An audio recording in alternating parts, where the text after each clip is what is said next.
She made me feel worthless in front of everyone at my lowest point. So I made sure she lost everything she pretended to care about, starting with her perfect image. Before we dive into this story of brutal emotional revenge, hit that subscribe button and turn on the bell icon, because stories like this, oh, they don't come with warnings, but the consequences? They're unforgettable. Leave a comment at the end. What would you have done in my place? It was a warm May evening when my brother married Melissa. The venue looked like a Pinterest dream. Ivory drapes, pastel flowers, and shimmering fairy lights. Everyone was glowing with excitement. Everyone but me.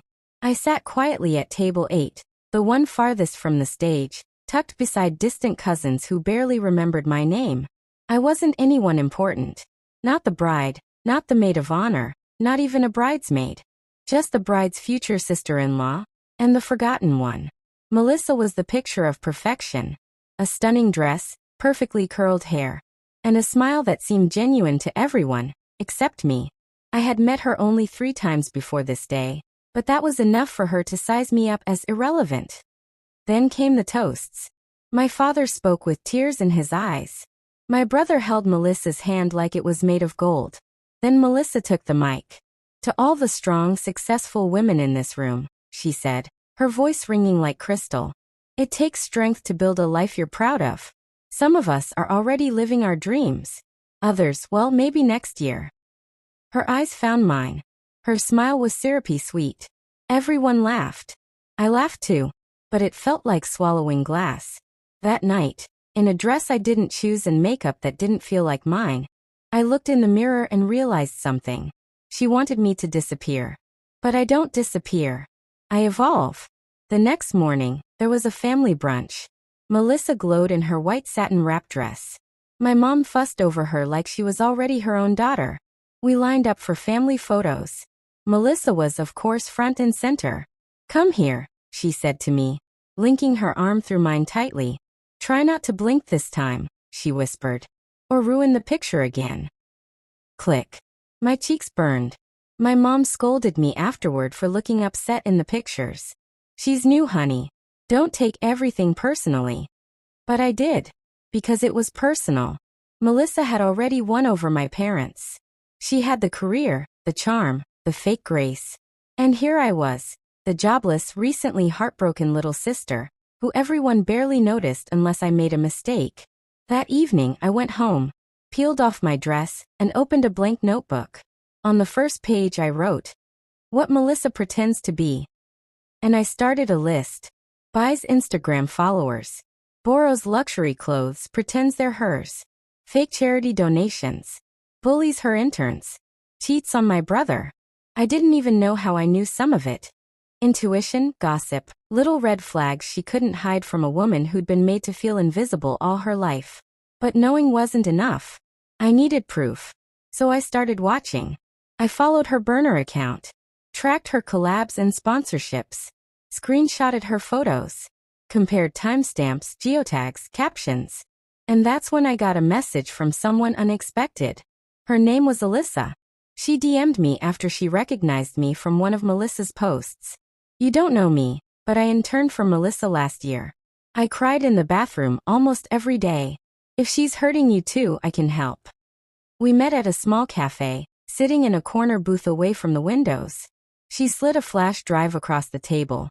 "I kept everything," she said, "because I knew one day someone would need it." Audio clips. Screenshots. Voicemails. Melissa calling an intern useless for sending an email late. Melissa mocking a fan online for being broke but obsessed. Melissa photoshopping a receipt for a fake donation to a mental health charity. My hands trembled as I scrolled through the files. "Why didn't you go public?" I asked. "Because no one listens to girls like us," she said. "But they'll listen to you. Especially now that you're family."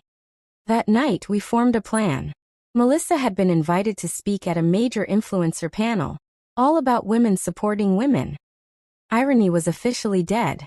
We made a burner Instagram account. At the Real Melissa Files. Our first post was a teaser. She tells you to chase your dreams. She chased clout. Stay tuned. It got 10,000 views in 24 hours. DMs flooded in. And Melissa? She tweeted a vague message. Nothing like jealous people trying to dim your shine. I smiled. Alyssa smirked. She had no idea how deep this was about to cut. Melissa had a gym trainer named Troy. A little too friendly. A little too present. Too many tagged photos. I started tailing her twice a week. Then it happened. One Thursday night after a gym session, she and Troy walked into a boutique hotel. I waited. 10 minutes later, they checked in. The next day, I booked a room on the same floor. I hid a mini voice recorder behind a hallway plant outside her room. They came back. Kissing. Laughing. Her voice. My husband's too busy playing the hero. He doesn't even ask where I go anymore. His voice. You like it better here anyway, don't you? Her. Of course I do. He's just convenient. I copied the audio and sent it to my brother. No message. Just the file. And I waited. Melissa had 5 brand deals. One of them was with a major mental health organization.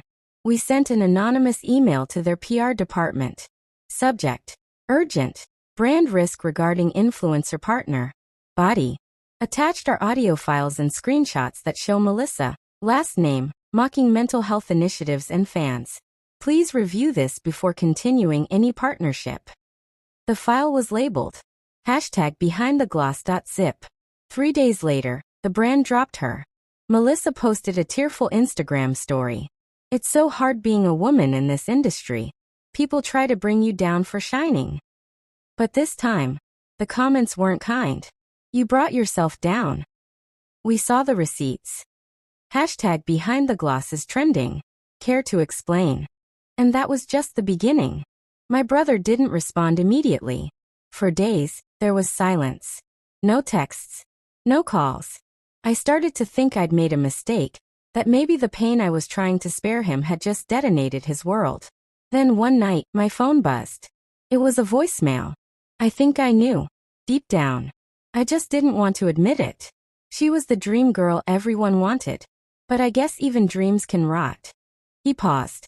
Do what you have to do. Just don't hold back. I listened to that message 3 times. Then I wiped my tears, grabbed my notebook, and underlined the title. What Melissa Pretends to Be. Next to it I wrote, No more pretending. Melissa was throwing a massive party to celebrate hitting 1 million followers. Invitations were posted on her stories. Press was expected. Influencers were flying in. We knew this was the moment. Alyssa and I rented an apartment across the street from the rooftop venue. I installed a projector aimed at the side wall of the building. She handled the audio rig. We wore black hoodies, face masks, hidden in plain sight. Halfway through Melissa's speech, dressed in gold, laughing with a wine glass in hand, the projector lit up the building behind her. The real Melissa, unfiltered. Then came the audio, clips of her bullying, mocking interns, bragging about fake donations, calling her husband a walking paycheck. The crowd froze. A hush. Then gasps. Then people started walking out. Phones up. Recording everything. Melissa stood frozen, smile crumbling, her voice catching as she tried to continue. She left in a panic minutes later. Her brand? Torn. In the days that followed, every sponsor cut ties.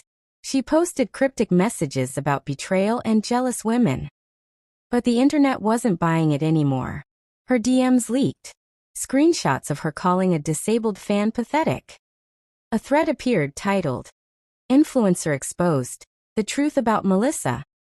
It trended for 3 days. Her Instagram comments turned into a war zone.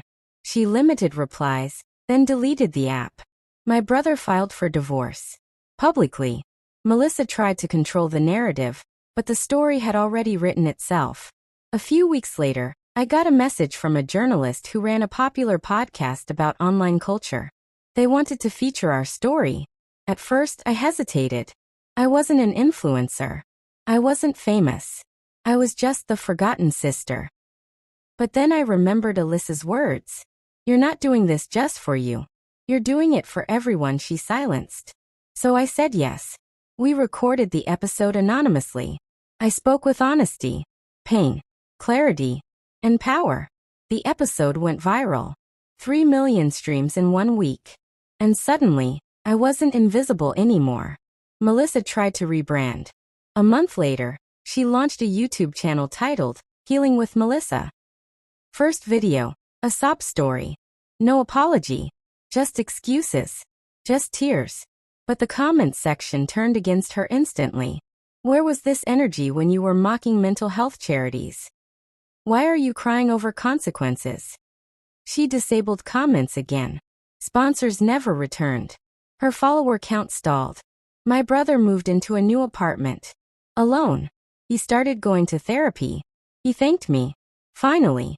Not with words, but with a hug that said more than anything else. I started writing, blogging, telling stories. Not just mine, but others too.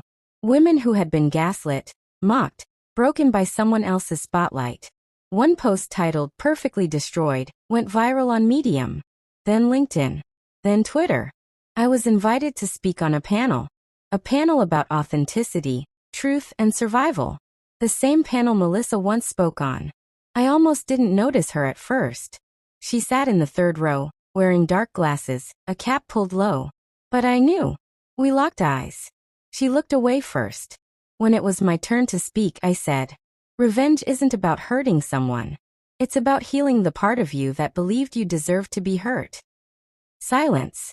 Then applause. Melissa stood and left. She had everything: fame, love, admiration. And she used it to step on others. I had nothing. No platform. No clout. But I had truth. And that was enough to bring her empire down.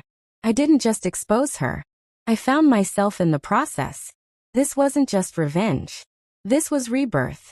If you've ever felt small, invisible, or humiliated, remember, silence can be a storm. And truth? Truth doesn't whisper. It shouts when the time is right. Like, subscribe, and tell me, what would your revenge look like?